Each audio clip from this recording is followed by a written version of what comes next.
On Saturday, a gunman killed 8 people at a mall outside of Dallas, Texas, before being killed by the cops. Megyn Kelly was one of a few commentators who advocated an emphasis on mental health as a response to these incidents, claiming that gun control advocates have lost momentum, lost the debate, lost the argument. So I'm going to put up Megyn Kelly's original tweets here. Serious question for gun control advocates. You failed to effect change. Please face it. You can't do it thanks to the Second Amendment.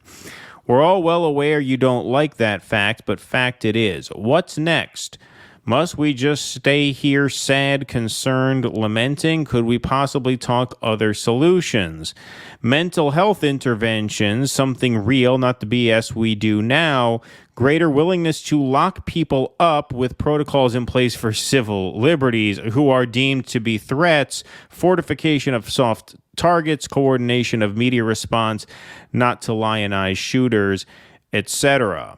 Now, I just want to state here, because one of the things I tweeted back at her, and I said, this is a genuine question, serious question for you. I'm not trolling. Do you not see a certain inconsistency with opposing gun control on civil liberties grounds, but also advocating to, quote, lock people up who are deemed to be threats? It seems like if you are going to say, well, we can't have stricter gun control because that violates people's civil liberties, you ought to be opposed to that second thing as well. But we'll get to that in a moment here, because somebody replied to her, quite rudely, as happens on Elon Musk's platform quite a bit often.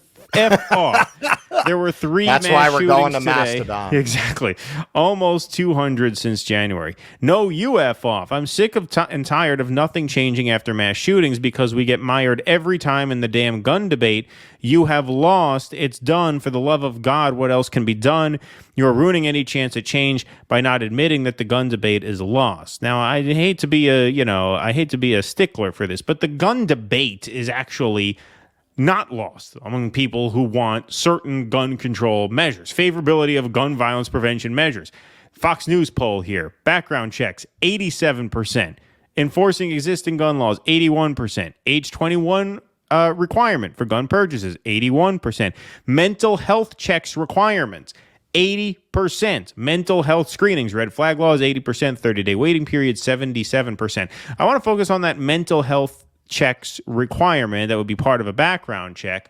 You talk about we need to sort of preemptively, forcibly institutionalize mentally ill people so that they don't fly off the handle.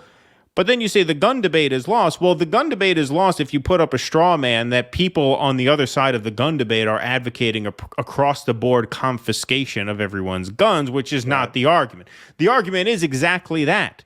Exactly that, a mental health check requirement. So if Megyn Kelly is saying, hey, we have to be willing to lock people up who are deemed threats because they're mentally ill, then how could you, in the next tweet you fire off, say that we've lost the gun debate, admitting that we shouldn't do the same thing? We shouldn't screen mentally ill people to see if they can get a firearm, but we should take them off the street and put them in a home? Like, it doesn't quite make sense to me. Like, that just is an inconsistency that I think the right has yet to sort of grapple with in a meaningful way. Well, not to mention the fact that anytime increased funding for mental health comes up in Congress, they vote it down. Right.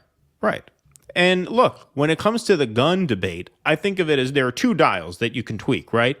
Now, there's the culture of violence dial. How violent is your culture on a scale from 1 to 10?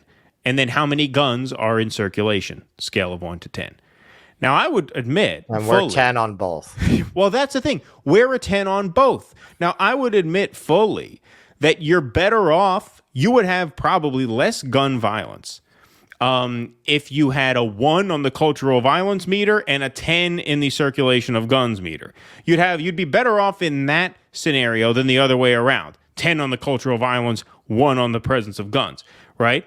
But given we are a 10 on the cultural violence meter, it absolutely does make a difference where that other dial is placed. If you're a 10 on the cultural violence meter and you're a 5 in the circulation, a number of guns in circulation, you're going to have less gun violence than if you're a 10 on both. A 10 on both.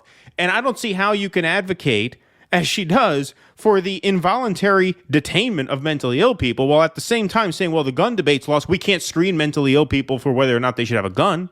Like, that makes no sense. Right. It just makes absolutely zero sense. I'm not saying it to beat up on Megyn Kelly. I actually think she, every once in a while, makes a fairly good point. But that, to me, is just an inconsistency that they have yet to really try and reconcile. Please clap.